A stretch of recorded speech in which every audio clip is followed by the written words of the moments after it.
start my presentation. Okay, can you just confirm that you can see that okay? Yeah, that's fine. Okay, great, thanks.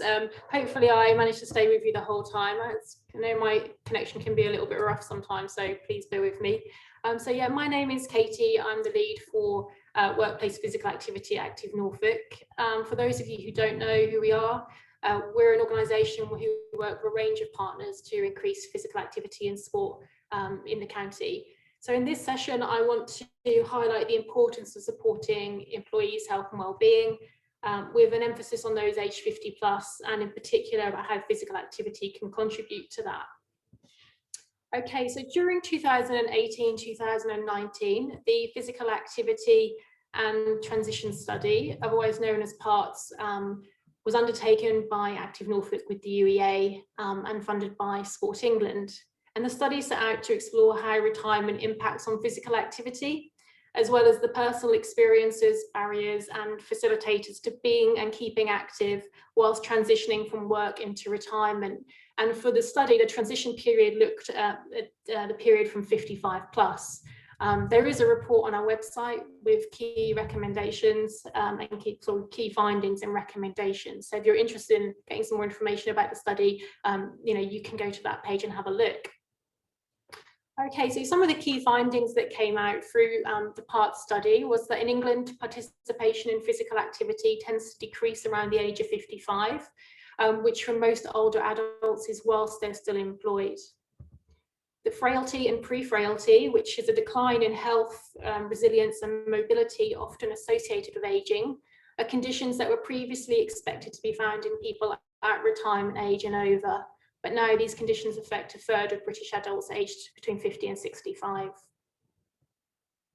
The main barriers to physical activity that were reported in PARTS were poor health, not having enough time or energy due to work, and a general lack of time or convenient physical activity opportunities.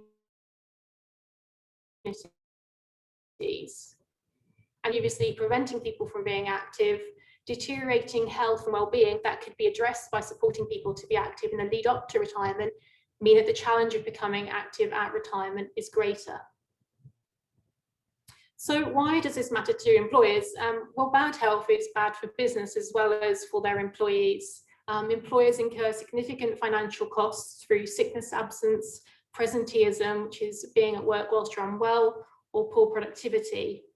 Absence costs businesses over £14 billion per annum, and the cost of presenteeism is estimated to be about £30 billion annually. So I guess the question is, how healthy are we? And it's not exactly a pretty picture. So we're 24% less active today than we were 50 years ago. 28% of adults are classified as inactive in Norfolk, which means that they're doing less than 30 minutes of moderate intensity activity per week.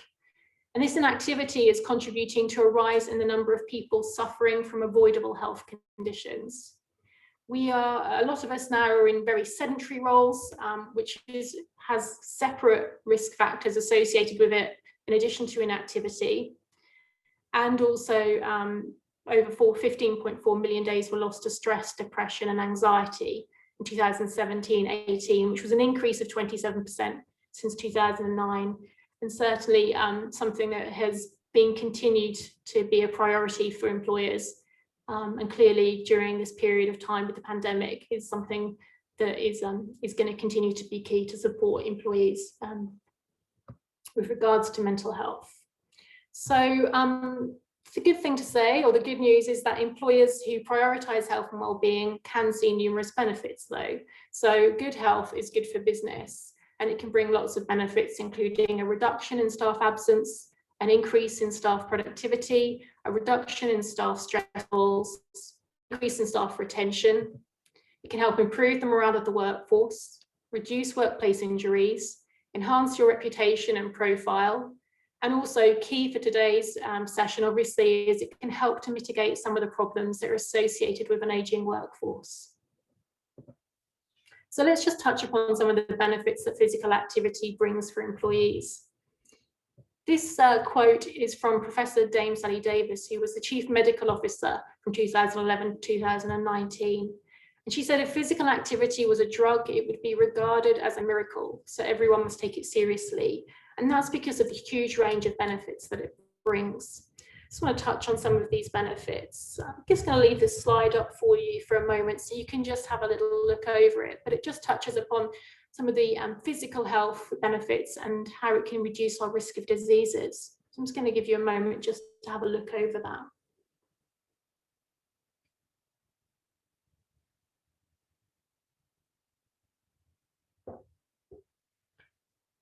So this slide touches upon the physical health, but the thing I also want to highlight is the link with mental health. So if you have a diagnosis of mild to moderate depression, your GP might suggest you do some exercise to help lift your mood. And that's because exercise can be a more effective treatment than taking antidepressants. A lot of people tend to associate physical activity with the physical benefits, but actually it's something that is gaining traction, but which we would really benefit from employers promoting, is the link between physical activity and improved mental health. So let's look at some of these benefits quickly. So reduced anxiety and happier moods through the release of endorphins, reduce feelings of stress and clearer thinking, as exercise can help break up some of those racing thoughts that people have when they're feeling stressed.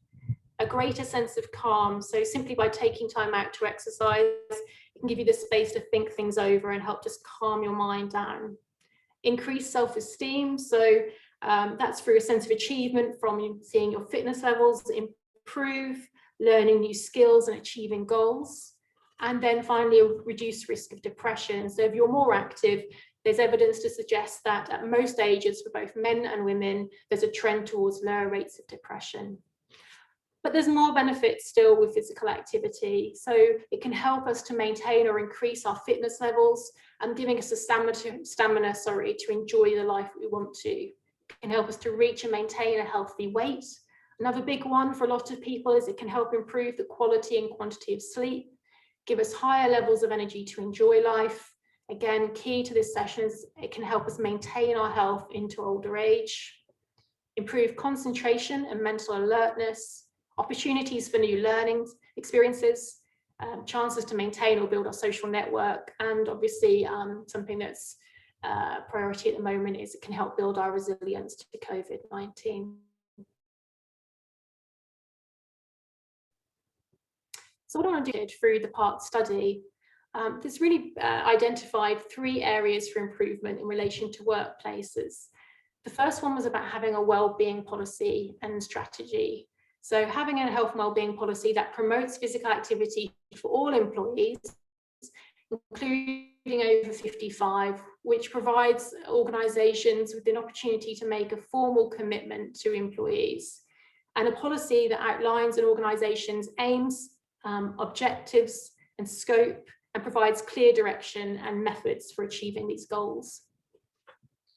The next one is about developing a workplace physical activity offer or programme that encourages older workers to be active before they retire by promoting and providing a range of opportunities to be active. I've kind of broken this one down into 3 sections.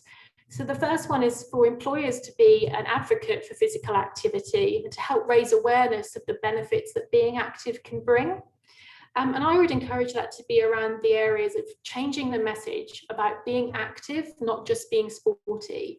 So if you want to go to the gym, or if you want to, run marathons, that's great. As long as you can't go to the gym at the moment, but when we can, that's perfect. That's absolutely great. We don't want to dissuade anybody from doing that. But really what we're talking about is being active, and that can be achieved through walking, dancing, gardening. It's just about moving more and being as active as you can be. While saying that, we'd also encourage the message to be that it's better to do something than nothing. And even if you can't achieve the Chief Medical Officer's guidelines, which is 150 minutes per week, 2.5 hours, that people who go from doing nothing to doing something can see some of the biggest health benefits. So certainly, even if you're intimidated by that 115-minute target, please don't be put off and let it stop you from doing anything. Certainly make a start, build up gradually, and see the benefits that it comes with your physical and mental health of being active. We'd encourage employers to utilise and promote existing content, tools and resources that are available online for free. That might be promoting it in your workplace through displaying posters, through your weekly and monthly updates to staff. It may be about having a section of your website that's dedicated to health and wellbeing and physical activity. We'd encourage you to link with national awareness days. So for example, Walking Month, Cycle to Work Day, On Your Feet Britain Day, Mental Health Awareness Week, World Sleep Day, lots of different events that you can link with where you can access lots of free resources and also benefit from local and national media attention. And then where you can, share inspirational stories from staff who have themselves benefited from being active. The second one is about facilitating and then making it as easy as possible for your staff to be active. So that may be about creating the infrastructure by providing the facilities and equipment to support staff to be active. And that could be sort of cycle racks, showers, lockers to support active travel. It could be standing desks. It could be about having certain sport equipment in the workplace, for example, table tennis tables. It could be about signing a workplace up to certain schemes like the Cycle to Work scheme.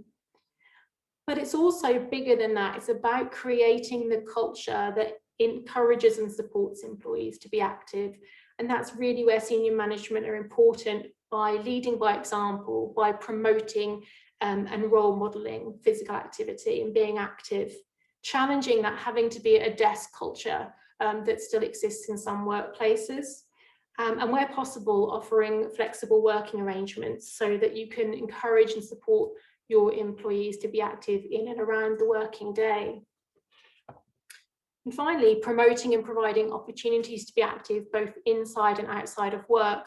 And that should include a range of opportunities, including low intensity exercises, social and non-competitive activities that might appeal more to some of your older employees.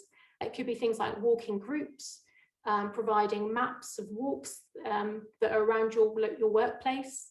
It could be promoting local volunteering opportunities, involving your workplace or promoting charity challenges, linking with national events such as doing challenges or sporting activities related to things like Wimbledon, the World Cup, the Olympics, and maybe highlighting some of the apps that are available to support physical activity, such as the Couch to 5K app, Active 10, Strava, Map My Walk, lots of different things, as well as promoting certain activities like online workouts and activity challenges. Just in relation to that, Active Norfolk will be releasing later in the spring a new activity finder, which will be an amazing resource to have in the county to support people to find physical activity online and offline that people can engage with in the local area.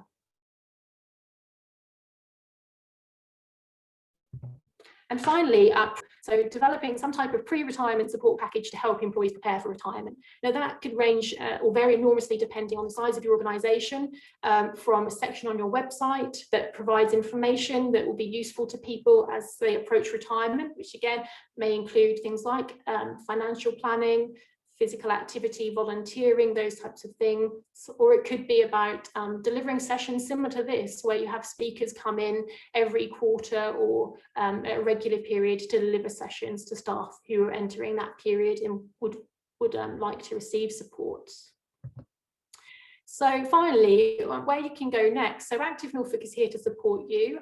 So as I said, I'm the workplace lead for physical activity, and we can offer bespoke support to organisations who are keen to prioritise physical activity. We're going to be releasing in the not too distant future quite a comprehensive guide that will be available to download for free to support people to develop their workplace programmes, as well as an online toolkit. And if you haven't already seen it on our website, we do have pages on active at home and active outdoors, which provides lots of information and opportunities to encourage people and support people to be active at home and outdoors. And there's finally a few more links there. I just want to highlight in particular, we are undefeatable. So as I mentioned earlier, health can be a major barrier that stops people from being active. We Are Undefeatable is a campaign from Sport England that targets people who are suffering of long-term conditions, who are more unlikely to be active, but who would actually benefit hugely by being active because it will help reduce their symptoms. So I'd really recommend having a look at that. It looks at lots of different long-term conditions, from mental health to cancer. There's a whole range of organisations who are involved and partnered up to support that. Certainly Mind and the Mental Health Foundation have information and resources about mental health and physical activity that you can download for free. Sustrans is a great resource for supporting active travel, walking and cycling, and Thriving Workplaces is another organisation in the county that can support workplaces to look at workplace health. I completely appreciate that I've rattled through that, so I hope that everybody is kept up. But we are Active Norfolk, so we like to do things at a slightly faster pace.